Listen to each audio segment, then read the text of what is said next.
invité pour aller le soir dans le village pour commencer à prier avec les personnes.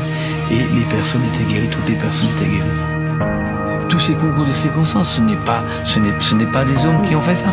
On voit la grâce de Dieu. C'est pas par nos forces, c'est pas par nos forces, par notre volonté qu'on aurait pu faire quoi que ce soit. C'est simplement par, à un moment donné, par une dure obéissance.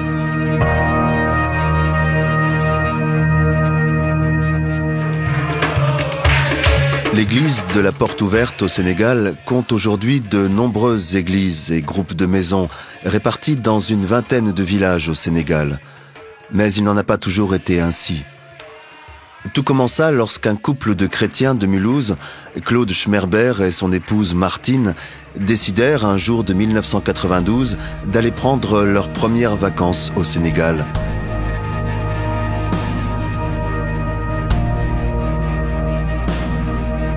On était situé en bordure de l'hôtel sur la plage. Et là, on est sorti et on a vu une personne qui était en train d'attendre un peu les touristes pour pouvoir aller les saluer. Et c'est là qu'il m'a proposé d'aller visiter le village. Et il me parle de ses problèmes. Et je lui ai proposé la prière pour que Dieu bénisse ses affaires.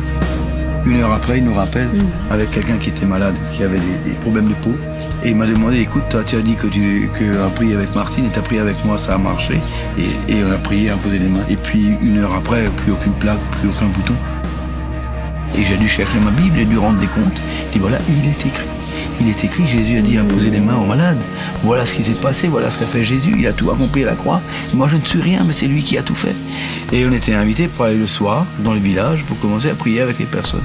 Et les personnes étaient guéries, toutes les personnes étaient guéries.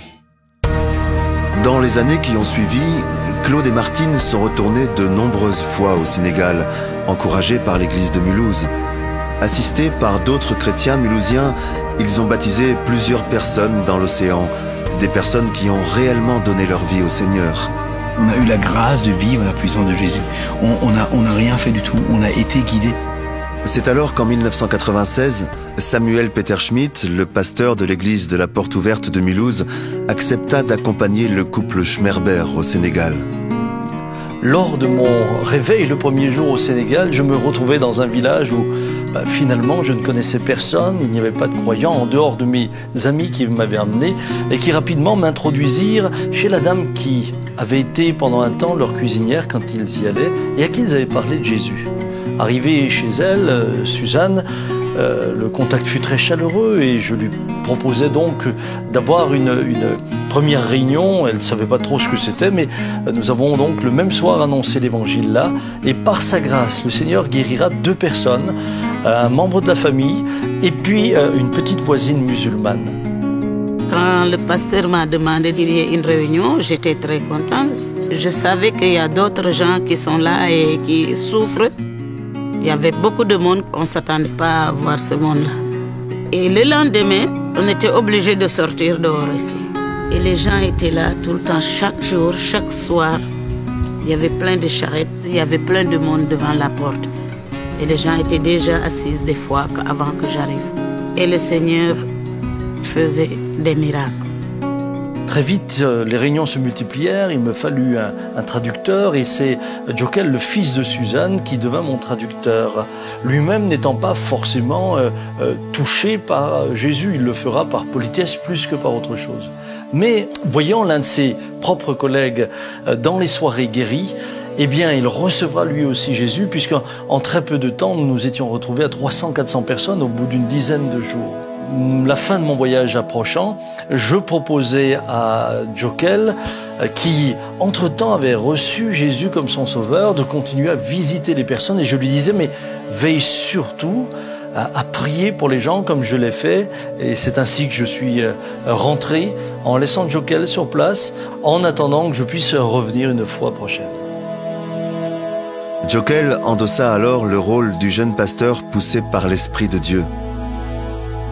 Quand je me suis converti, j'avais l'âge de 21 ans. Moi, j'étais là, mais le feu était là. Je ne pouvais pas maintenant rester comme ça, les mains nues.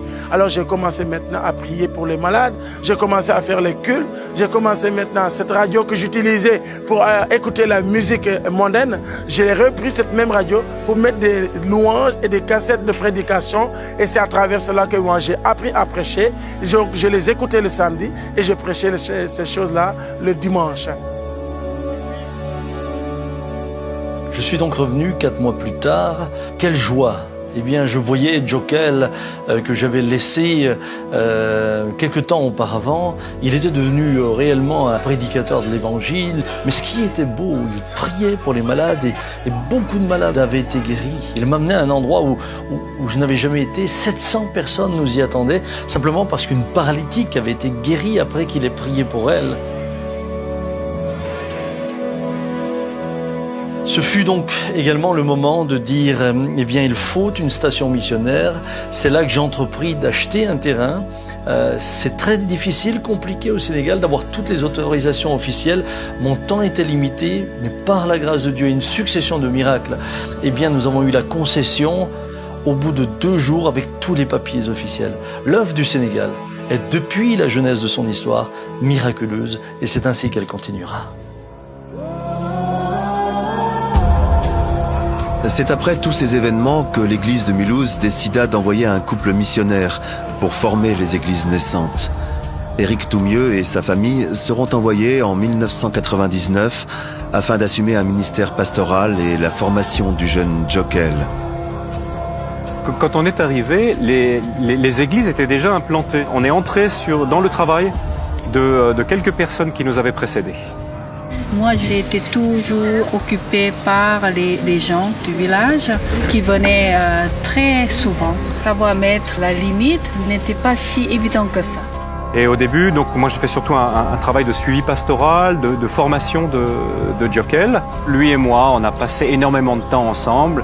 Il m'a appris la langue, il m'a appris la culture, et puis moi je lui ai donné les connaissances bibliques que j'avais, donc on faisait un bon binôme. Djokel Seck a été ordonné pasteur en 2009. Aujourd'hui, il s'appuie sur une large équipe de responsables.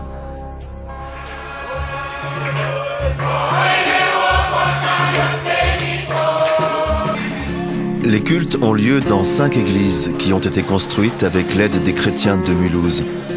Tous les dimanches, les chrétiens se rassemblent pour louer Dieu dans leur langue maternelle, le sérère.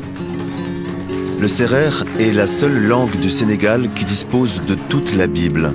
Ce travail colossal a demandé 33 ans d'efforts, afin que tous les chrétiens puissent lire la parole de Dieu dans la langue qu'ils comprennent le mieux, la leur. À mesure que le temps passait, on voyait les églises qui grandissaient, mais on voyait que suite à nos visites, suite à notre travail, on voyait un affermissement et on voyait l'évangile qui se répandait dans les églises et ça nous a donné beaucoup de joie. Et là où c'est beau, c'est que Dieu emploie les gens chaque fois par leurs compétences pour arriver finalement au bout de nos prières. Aujourd'hui, les églises de la Porte Ouverte au Sénégal sont surtout implantées en milieu sérère, mais le champ missionnaire reste vaste. Les Wolofs, les Peuls, les Soninké ont peu entendu le message de l'Évangile. La jeune église sénégalaise aura-t-elle la volonté et le courage d'envoyer ses propres missionnaires chez les peuples qui l'entourent? Prions pour que l'église soit remplie du Saint-Esprit, pour annoncer à tout le Sénégal les merveilles de Dieu. Prions pour l'Église du Sénégal.